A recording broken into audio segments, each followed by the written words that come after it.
Hello दोस्तों, welcome to my YouTube channel Yatharth commerce academy. दोस्तों आज से हम स्टार्ट करने वाले हैं क्लास 11th की अकाउंटेंसी मीन्स अकाउंट्स। तो ये जो हमारा सब्जेक्ट है अकाउंट्स, इससे पहले आपने इसको कभी नहीं पढ़ा, ठीक है। जब टेंथ पास आउट करते हैं तो उसके बाद क्या होता है, हमारे सामने तीन ऑप्शन होते हैं, साइंस का, कॉमर्स का, आर्ट का। तो जो स्टूडेंट्स कॉमर्स को सिलेक्ट करते हैं वो इस सब्जेक्ट यानी अकाउंट्स को पढ़ते हैं, ठीक है दोस्तों। तो ये सब्जेक्ट क्या है, आप लोगों के लिए बिल्कुल एक न्यू सब्जेक्ट है जिसे आप पहली बार स्टडी करने जा रहे हो। तो इसके बारे में आपने सुना तो होगा लेकिन पढ़ा कुछ नहीं है। तो दोस्तों ये सब्जेक्ट बहुत इजी है, बस अच्छे से मेहनत करना। और आई होप कि आप सबके सब जितने भी स्टूडेंट्स हो अच्छे से मेहनत करोगे और अच्छे से इसको स्टडी करोगे इंटरेस्ट लेके, ठीक है दोस्तों। तो चलिए स्टार्ट करते हैं अपने अकाउंट्स। लेकिन अकाउंट्स स्टार्ट करने से पहले आप मुझे एक बात बताइए, जब आप घर से बाहर निकलते हो तो आप बहुत सारी शॉप्स देखते हो, दुकानें, ठीक है, शोरूम देखते हो, कंपनियां देखते हो, फैक्ट्रीज देखते हो। तो दोस्तों क्या है ये, क्या हो रहा है इनके अंदर? दोस्तों बिजनेस कर रही हैं। क्या कर रही हैं? बिजनेस कर रहे हैं। अब हर बिजनेस के अंदर ट्रांजैक्शंस होते हैं। क्या वर्ड यूज़ किया मैंने? ट्रांजैक्शन। ध्यान रखना इस वर्ड को। ट्रांजैक्शन का मतलब लेन देन। कोई भी बिजनेस ले लो गाइस, छोटे लेवल का, बड़े लेवल का, दुकान ले लो, शोरूम ले लो, कंपनी ले लो, फैक्ट्री ले लो, कुछ भी ले लो, हर बिजनेस के अंदर ट्रांजैक्शंस होती हैं। क्या होती हैं? ट्रांजैक्शंस होती हैं। आप मार्केट में जाते हो तो किसी शॉप को देखना या देखते भी हो कि वो शॉपकीपर जो है किसी को सामान बेच रहा है, ठीक है। अब वो उसे क्या कर रहा है? पैसे दे रहा है, तो वो भी किसी से खरीदता है, उसे भी पैसे देता है, ठीक है। दुकान के अंदर बहुत सारे खर्चे भी होते हैं। अगर दुकान रेंट पे ले रखी है तो दुकान का रेंट भी देना है। दुकान के अंदर हमने कुछ एम्प्लॉय रख रखे हैं, कुछ काम करने वाले लोग रख रखे हैं, तो उनकी सैलरी भी देनी है। तो कुल मिला के गाइज मैं ये कहना चाह रहा हूँ आपसे कि अगर बिजनेस है तो ट्रांजेक्शन भी है। बिना ट्रांजेक्शन के बिजनेस नहीं हो सकता। ऐसा नहीं है गाइज कि मैंने कोई काम स्टार्ट कर दिया और मैं बैठ गया चेयर डाल के और भाई बिजनेस चल रहा बहुत बढ़िया। तो क्या ये बिजनेस है? मैं किसी से कुछ खरीद नहीं रहा, मैं किसी को कोई सामान नहीं बेच रहा, ठीक है, मैं कुछ नहीं कर रहा, बस चेयर डाल के बैठा हूँ और बिजनेस चल रहा बहुत बढ़िया। तो क्या बिजनेस है? ये नहीं है दोस्तों। बिजनेस है तो ट्रांजैक्शन होनी जरूरी है और बिना ट्रांजैक्शन के कोई भी बिजनेस नहीं हो सकता, ठीक है। हम किसी से सामान बेचेंगे भी बिजनेस के अंदर, किसी से सामान खरीदेंगे भी, किसी को पैसा भी देंगे, किसी से पैसा लेंगे भी, किसी को उधार बेचेंगे, किसी को नगद बेचेंगे, रेंट भी देंगे, सैलरी भी देंगे जो हमारे यहाँ काम करेंगे। तो बहुत सारे ट्रांजैक्शन होते हैं बिजनेस के अंदर, ठीक है। अब बात करते हैं क्या हम इन ट्रांजैक्शन को याद रख सकते हैं? नहीं रख सकते दोस्तों। भाई कितना याद रखेंगे हम? एक दो बातें याद रख सकते हैं, लेकिन एक बिजनेस के अंदर एक दिन के अंदर बहुत सारी ट्रांजैक्शन होती हैं। वो दिनों पता नहीं कितने बार सामान बेचता होगा, खरीद के लाता होगा, ठीक है, और भी बहुत सारे खर्चे वर्चे होते हैं। तो हम उन्हें याद नहीं रख सकते। तो हम क्या करेंगे, उन्हें लिख लेते हैं, रिकॉर्ड कर लेते हैं। रिकॉर्ड क्यों करते हैं? क्योंकि भैया याद नहीं रख सकते। और इसलिए भी रिकॉर्ड करते हैं, इसलिए लिख के रखते हैं कि भाई एक टाइम के बाद यानी साल के एंड में हम ये पता कर सकते हैं कि भाई आखिर मुझे पूरे साल बिजनेस करने के बाद क्या प्रॉफिट हुआ इसके अंदर और क्या लॉस हुआ है। समझ में आएगा इसे? और ये भी पता कर सकते हैं कि भाई आखिर हमारी कंडीशन क्या है, क्या हम लॉस में तो नहीं जा रहे, क्या हम ठीक ठाक कंडीशन में हैं, आगे बिजनेस मतलब हमारा अच्छे से ग्रो कर सकता है, ग्रोथ कर सकता है, ठीक है। तो दोस्तों अगर हम ट्रांजैक्शंस को जो हमारे बिजनेस के अंदर लेन देन हो रहे हैं अगर उन्हें हम ना लिखें, ना रिकॉर्ड करें तो क्या होगा? ना तो हम ये पता कर पाएंगे कि हमें क्या लॉस हुआ, ठीक है, या क्या प्रॉफिट हुआ, या हमारी कंडीशंस कैसी, हमारे पास क्या बचा, किससे कितना लेना है, किससे कितना देना है, तो ये हम पता नहीं कर पाएंगे। तो इसलिए हम उनको क्या करते हैं, रिकॉर्ड्स कर लेते हैं, लिख के रख लेते हैं, ताकि एक टाइम के बाद हम उनसे कुछ रिजल्ट निकाल सकें, ठीक है। तो दोस्तों यही काम हम अकाउंट्स के अंदर करते हैं। किसके अंदर करते हैं? अकाउंट्स के अंदर, ठीक है। तो चलिए स्टार्ट करते हैं आज का अपनी फर्स्ट वीडियो, जिसके अंदर हम क्या करेंगे, सिर्फ ये जानेंगे कि आखिर अकाउंटिंग का मतलब क्या होता है, ठीक है। और हमारा जो फर्स्ट चैप्टर है अकाउंट्स के अंदर वो है इंट्रोडक्शन टू अकाउंटिंग। इस चैप्टर के अंदर हम पढ़ेंगे कि भाई आखिर अकाउंटिंग का मतलब क्या होता है, मीनिंग ऑफ अकाउंटिंग, अकाउंटिंग के एडवांटेज, अकाउंटिंग के डिसएडवांटेज क्या होते हैं, अकाउंटिंग कितने टाइप्स की होती है, अकाउंटिंग की लिमिटेशंस क्या है, अकाउंटिंग के ऑब्जेक्टिव क्या है। तो ये सारी बातें हम एक एक करके इस चैप्टर के अंदर डिस्कस करेंगे। तो आज की वीडियो में हम सिर्फ यही बात करेंगे, यही सीखेंगे कि जो हमारी अकाउंटिंग है उसका क्या मतलब होता है। ठीक है दोस्तों, तो देखिए, accounting is a systematic process. Accounting क्या है? एक सिस्टमैटिक प्रोसेस है। किस बात का? Of identifying, measuring, recording, classifying, summarising, interpreting and communicating financial information to the users. Means accounting is a systematic process of identifying, measuring, recording, classifying, summarizing, interpreting and communicating financial information to the users। ठीक है, तो ये तो हमें समझ में आ गया कि भाई अकाउंटिंग एक सिस्टमैटिक प्रोसेस है। आगे जो ये वर्ड्स लिखे हुए हैं इनका मतलब समझ में नहीं आया, तो चलिए इनको एक एक करके समझते हैं। और जब आपको इनका मतलब समझ में आ जाएगा तो पूरा जो भी मीनिंग लिखा हुआ है, जो भी डेफिनेशन लिखी हुई है, ये आपको अच्छे से क्लियर हो जाएगी और आपको ये पता चल जाएगा दोस्तों कि आखिर अकाउंटिंग क्या होती है। तो चलिए, सबसे पहले जो हमारे वर्ड सामने आता है वो आता है आइडेंटिफाइंग। क्या होता है आइडेंटिफाइंग? क्या मतलब है, क्या करने वाले हम? देखिए दोस्तों, ये तो आपको पता चल गया कि भाई बिजनेस है तो बिजनेस के अंदर ट्रांजेक्शन्स भी होती हैं। तो हमें क्या करना है दोस्तों कि जितनी भी ट्रांजैक्शन हमने की हैं, भाई सामान खरीदा, बेचा, रेंट दिया, सैलरी पे करी, कमीशन पे करा, जो भी ट्रांजैक्शन हमने की है उन ट्रांजैक्शन में हमें ये फाइंड आउट करना, ये आइडेंटिफाई करना है कि हमने जितनी भी ट्रांजैक्शन की हो उनमें से कौन सी ट्रांजैक्शन बिजनेस के लिए की है। समझ में आएगा? ध्यान से सुनना भाई, जितनी भी हमने ट्रांजैक्शंस की हैं उनमें से कौन सी ट्रांजैक्शन बिजनेस के लिए की है, मीन्स कौन सी ट्रांजैक्शन बिजनेस से रिलेटेड है, हमें ये देखना है, हमें ये आइडेंटिफाई करना है। यानी सिंपल वर्ड्स में अगर मैं बात करूं तो बिजनेस की ट्रांजैक्शंस को आइडेंटिफाई करना है, ये देखना है कि कौन सी ट्रांजैक्शन हमने बिजनेस के लिए की है। जो ट्रांजैक्शन हमने बिजनेस के लिए की होगी उस पर तो हम ध्यान देंगे, और जो ट्रांजैक्शन हमने बिजनेस के लिए नहीं की होगी उस पर हम कोई ध्यान नहीं देंगे।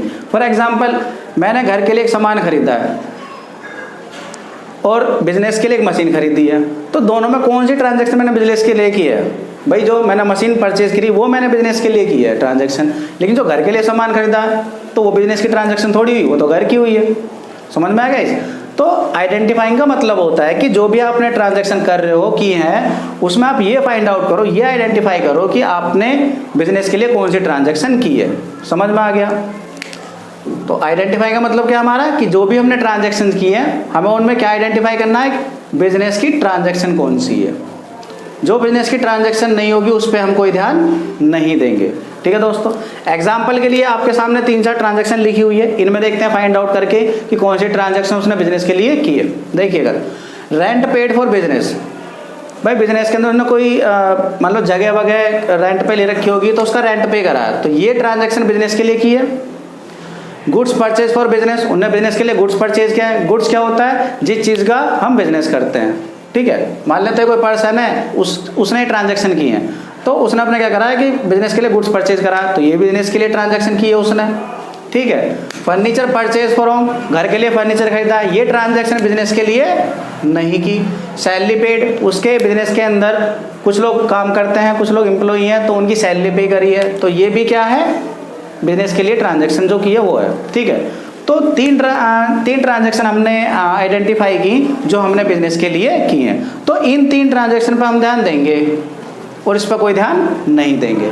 समझ में आया दोस्तों? सबसे पहले हम क्या करेंगे, बिजनेस की ट्रांजैक्शन को आइडेंटिफाई करेंगे। ठीक है दोस्तों, अगला वर्ड हमारे सामने है मेजरिंग। क्या है? मेजरिंग। मेजरिंग का मतलब होता है गाइज कि जो भी ट्रांजैक्शन हमने आइडेंटिफाई की है कि हाँ ये बिजनेस की ट्रांजैक्शन है, अब हम इन्हें क्या करने वाले हैं, इन ट्रांजैक्शंस को मनी में मेजर करेंगे। किस में मेजर करेंगे? यानी measuring business transaction identified in terms of money, यानी कि जो भी ट्रांजैक्शन हमने आइडेंटिफाई की है कि ये ट्रांजैक्शन बिजनेस की है, तो अब हम इन्हें क्या करने वाले हैं, मनी टर्म्स में मेजर करेंगे। तो rent paid, goods purchase for business और सैलरी पेड, ये 3 ट्रांजैक्शन बिजनेस के लिए की थी। अब हम इन्हें क्या करने वाले हैं, मनी में मेजर करेंगे। मान लेते हैं कि मैंने गुड्स परचेज किया 50,000, सैलरी पे करी 5000, रेंट पे करा 10000। तो गाइज हमने ये क्या काम किया, इनको मनी में मेजर कर लिया। तो समझ में आ गया दूसरा काम, मेजरिंग का मतलब समझ में आ गया, यानी जो भी ट्रांजैक्शन हमने आइडेंटिफाई किया उन्हें मनी में मेजर करेंगे। अगला वर्ड हमारे सामने आता है रिकॉर्डिंग। यहाँ से हमारा मेन काम शुरू होता है। ठीक है, हमने क्या किया, जो भी बिजनेस की ट्रांजैक्शन थी उन्हें आइडेंटिफाई कर लिया, उन्हें मनी में मेजर कर लिया। अब हम उन्हें क्या करेंगे, एक बुक के अंदर जो भी हमने ट्रांजैक्शंस की होंगी उन्हें लिख लेंगे, रिकॉर्ड कर लेंगे। माल सामान खरीदा, लिख दिया परचेज, बेचा, लिख दिया सेल, रेंट दिया, rent paid, salary paid, commission paid, कोई भी एक्सपेंस, कोई भी ट्रांजैक्शन अगर हो रहा है तो उस बुक के अंदर हम लिखते जाएंगे। ठीक है, डे बाय डे हमारे जितने भी ट्रांजैक्शन होते जाएंगे, ठीक है, किसी भी नेचर का हो, सैलरी हो, रेंट हो, कोई कुछ भी हो, एक बुक के अंदर हम उन सारे ट्रांजैक्शन को क्या करते रहेंगे, डे बाय डे लिखते रहेंगे, रिकॉर्ड करते रहेंगे उसके अंदर। ठीक है, किससे कितना पैसा आया लिख देंगे बुक के अंदर, किसको कितना पैसा दिया वो भी उस बुक के अंदर लिख देंगे। तो गाइस रिकॉर्डिंग का मतलब होता है एक पर्टिकुलर बुक के अंदर जितने भी ट्रांजैक्शन आपने किए उनको क्या करना, रिकॉर्ड कर देना। और उस बुक का नाम क्या है दोस्तों, जर्नल। जर्नल ही वो बुक होती है जिसके अंदर हम पहली बार अपने बिजनेस के अंदर होने वाले ट्रांजैक्शंस को क्या करते हैं, रिकॉर्ड करते हैं, लिखते हैं। ठीक है दोस्तों, समझ में आ गया रिकॉर्डिंग का मतलब। रिकॉर्डिंग का मतलब क्या है, एक पर्टिकुलर बुक के अंदर अपने ट्रांजैक्शनों को लिखना, रिकॉर्ड करना, और उस बुक का नाम क्या है, जर्नल। अब बात करते हैं क्लासीफाइंग। क्लासीफाइंग क्या होता है सर, इसका मतलब समझो पहले। जब आप स्कूल जाते हो तो क्या होता है कि प्रेयर के लिए बच्चे इकट्ठे होते हैं एक साथ सारी क्लास के। उसके बाद क्या होता है कि जब प्रेयर खत्म होती है तो सारे बच्चे अपनी अपनी क्लास में चले जाते हैं। इट मीन्स ये क्लासीफाई होता है। भाई 10th का 10th क्लास में चला गया स्टूडेंट, और जितने भी स्टूडेंट 8th के थे वो 8th क्लास में चले गए, 7th के 7th में चले गए। तो ये क्या हो रहा है, क्लासीफाई हो रहा है। पहले एक साथ थे लेकिन बाद में वो क्या हो गए, वो अलग अलग हो गए, तो मीन्स क्लासीफाई हो गए। सेम बिल्कुल यहाँ पर है भाई, जर्नल की जो बुक है उसमें हम डे बाय डे जितने भी ट्रांजैक्शन होते जाएंगे, जो भी ट्रांजैक्शन होता जाएगा हम उसके अंदर क्या करते जाएंगे, रिकॉर्ड करते जाएंगे। चाहे वो किसी भी नेचर का हो, रेंट पे करेंगे तो भी जर्नल के अंदर रिकॉर्ड कर देंगे, परचेज करेंगे तो भी जर्नल के अंदर रिकॉर्ड कर देंगे, सेल करेंगे तो भी जर्नल के अंदर रिकॉर्ड कर देंगे, किसी को सैलरी पे करेंगे तो भी जर्नल के अंदर रिकॉर्ड कर देंगे। मतलब कोई भी ट्रांजैक्शन हो, कैसा भी हो, हम जर्नल के अंदर उनको रिकॉर्ड कर देते हैं। ठीक है, यही मैंने आपको अभी बताया।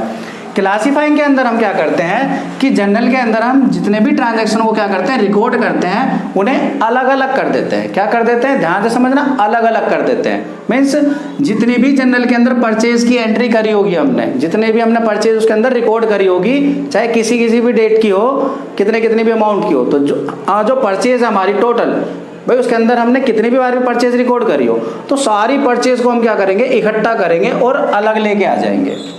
ऐसे ही इसके अंदर हमने जितने बार भी सेल रिकॉर्ड करी होगी, ठीक है, तो उन सेल को इकट्ठा करेंगे और अलग लेके आ जाएंगे। जितना भी रेंट होगा उसको अलग ले आएंगे, जितनी भी सैलरी होगी उसको अलग लेके आ जाएंगे। तो गाइस ये क्या कर रहे हैं, हम क्लासीफाई कर रहे हैं। देखिए पहले एक साथ थे लेकिन अब हमने क्या करा, इन सभी को अलग अलग कर दिया। तो ये क्या है हमारा, क्लासीफाई करना। समझ में आ गया दोस्तों। और क्लासीफाई हम किस में करते हैं दोस्तों, लेजर में। किसके अंदर करते हैं, लेजर के। रिकॉर्डिंग जर्नल के अंदर की जाती है लेकिन क्लासीफाइंग किसके अंदर किया जाता है, लेजर के अंदर। इन सभी के अपने अपने चैप्टर्स हैं जहां हम इन्हें अच्छे से डीपली डिस्कस करेंगे। फिलहाल बस आप इतना समझ लीजिए कि रिकॉर्ड जर्नल के अंदर की करेंगे और क्लासीफाई लेजर के अंदर करेंगे। और इनका मतलब क्या होता है, बस इतना समझ लीजिए अभी। तो क्लासीफाइंग का मतलब समझ में आ गया कि जर्नल के अंदर हमने जितने भी ट्रांजैक्शंस रिकॉर्ड करे होंगे उन सबको क्या करेंगे, अलग अलग कर देंगे। सैलरी अलग, रेंट अलग, कमीशन अलग, ठीक है, परचेज अलग, सेल अलग। इस तरीके से हर ट्रांजैक्शन को हम क्या कर देंगे, अलग अलग कर देंगे। तो ये क्या होगा हमारा, क्लासीफाइंग करना। समझ में आ गया दोस्तों, ठीक है। अगला वर्ड हमारे सामने आता है समराइजिंग। समराइजिंग का मतलब होता है कि दोस्तों क्या होता है कि हम जो बहुत बड़ा एक चैप्टर पढ़ते हैं बाद में उसकी क्या बना लेते हैं, एक समरी बना लेते हैं, ताकि हमें समरी से पता चल जाए कि हाँ भाई चैप्टर के अंदर ये हुआ था। सेम काम यहाँ पर है। जो काम हम क्लासीफाई के अंदर करते हैं, भाई परचेज अलग कर दी, सेल अलग कर दी, रेंट अलग कर दिया, सैलरी अलग कर दी, तो इस तरीके से हमने बहुत सारे ट्रांजैक्शनों को अलग अलग करा होगा। तो हम क्या करेंगे समराइजिंग के अंदर, इनकी समरी बना लेंगे। इन सभी की क्या बना लेंगे, समरी। जैसे ये परचेज है, भाई इसके अंदर आप देख रहे होगे 1 2 3 4 5 बार रिकॉर्ड कर रखी है, लेकिन 5 बार नहीं, कितने बार भी हो सकती है। तो हम क्या करेंगे, इनका टोटल कर लेंगे। जैसे मान लेते हैं कि टोटल परचेज के अंदर जितनी भी रिकॉर्ड है उन सबका मैंने टोटल करा, तो टोटल आया 50,000। तो इसका मतलब होता है ये हमने इसकी क्या बना ली, समरी बना ली। देखिए इसके अंदर तो परचेज कई बार रिकॉर्ड है, लेकिन यहाँ कितने बार है, 1 बार। तो ये क्या होगी, इसकी शॉर्ट फॉर्म में समरी होगी। ठीक है, तो इसे कहते हैं समराइज करना। इस तरीके से सेल है, कई बार रिकॉर्ड करिए, देखो 6 बार रिकॉर्ड है, ये तो समझाने के लिए लिखिए, कितने बार भी हो सकती है। तो इस मान लेते हैं सेल का टोटल आ रहा है 80,000। ठीक है दोस्तों, तो इसकी भी क्या बना ली हमने, समरी बना ली। भाई अगर मुझे सेल जाननी हो तो मैं यहाँ चेक करूँगा, यहाँ चेक करूँगा, ताकि मुझे जल्दी पता करना हो तो मुझे इजीली कहाँ से पता चलेगा, यहाँ से इजीली आराम से पता चल जाएगा कि भाई पूरे साल की मेरी टोटल सेल कितनी है, 80,000। क्योंकि यहाँ पता करूँगा तो थोड़ा टाइम लगेगा। तो इसलिए तो हम क्या बना रहे हैं, समरी बना रहे हैं, ताकि हमें आसानी से डिटेल पता चल जाए। ऐसी रेंट है, रेंट का मान लेते हैं टोटल है 5,000 और सैलरी का मान लेते हैं 7,000। तो गाइस इस तरीके से हमने क्या करा, इनकी ये समरी बना ली। ठीक है दोस्तों, अब समरी के अंदर क्या होता है कि हम 3 चीज़ें तैयार करते हैं, trial balance, trading and P&L account और बैलेंस शीट। ठीक है दोस्तों, समझ में आया। समराइजिंग के अंदर हम क्या क्या तैयार करते हैं, trial balance, trading and P&L account और बैलेंस शीट। ठीक है, कैसे बनती हैं आगे आने वाले चैप्टर में हम इनको स्टडी करेंगे। अगला आता है हमारा कौन सा वर्ड, इंटरप्रेटिंग।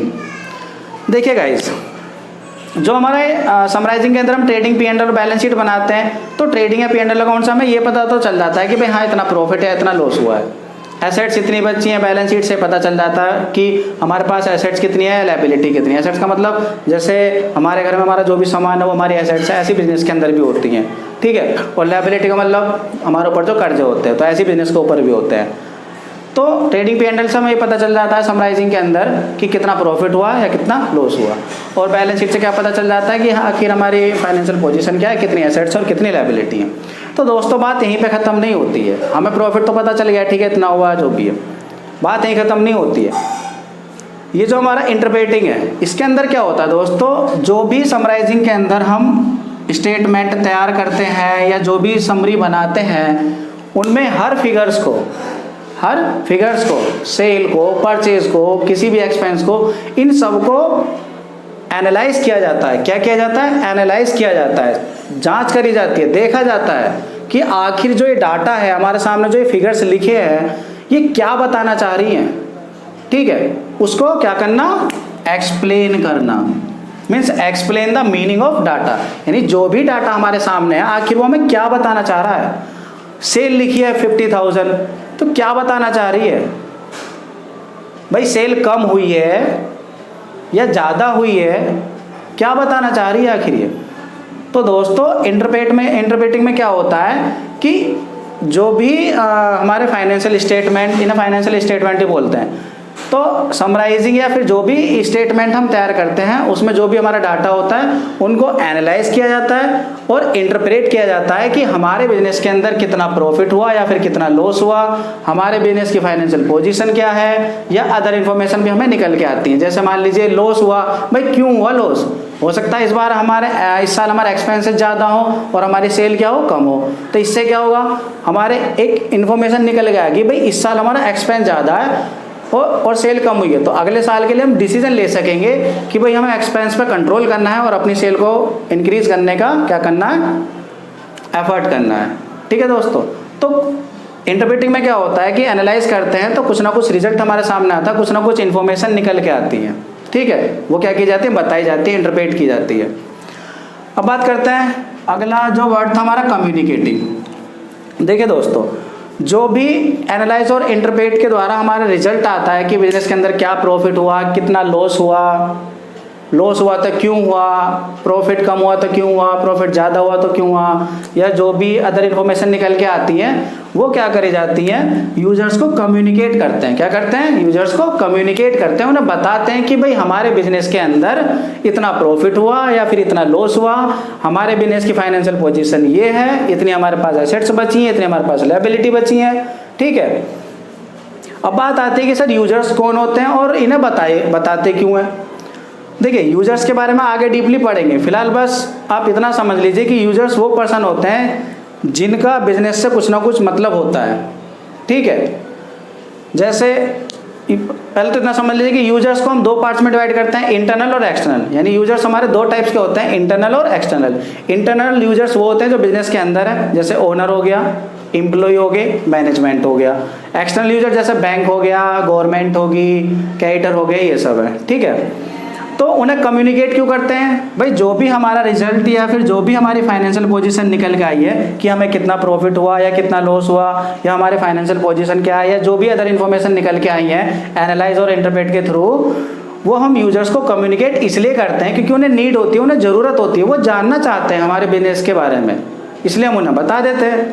अब जैसा ओनर है, ओनर भी एक यूज़र है, ओनर को क्यों बताते हैं? भैया मान लीजिए उसने तो पैसा लगाया है, क्या वो जानना नहीं चाहेगा कि भाई मेरा बिजनेस है, मुझे कितना प्रॉफिट हो रहा है, कितना लॉस हो रहा है, मेरे बिजनेस की फाइनेंशियल पोजीशन क्या है, क्या मेरा बिजनेस अच्छे से चल रहा है नहीं चल रहा है, क्या मेरा बिजनेस अच्छे से अपनी लायबिलिटी पे कर पाएगा नहीं कर पाएगा, लॉस में तो नहीं जा रहा, तो जानना चाहेगा ना।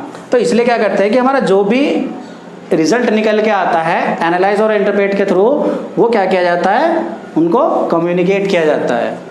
ठीक है दोस्तों, इस तरीके से बैंक है भाई, बैंक को हम अपना रिजल्ट क्यों बताएं कि हमने इतना प्रॉफिट कमाया या हमारे पास इतनी एसेट्स हैं, हमारी इतनी लायबिलिटी है, क्यों बताएं उसे? यार एक बात बताओ, अगर मैं बैंक के पास लोन लेने जाता हूँ तो बैंक ऐसे दे देगा, उठा के ऐसे दे देगा कि कोई भी आ जाए लोन लेके चला जाए? ठीक है, बैंक क्या करेगा, मेरे फाइनेंशियल इन्फॉर्मेशन चेक करेगा।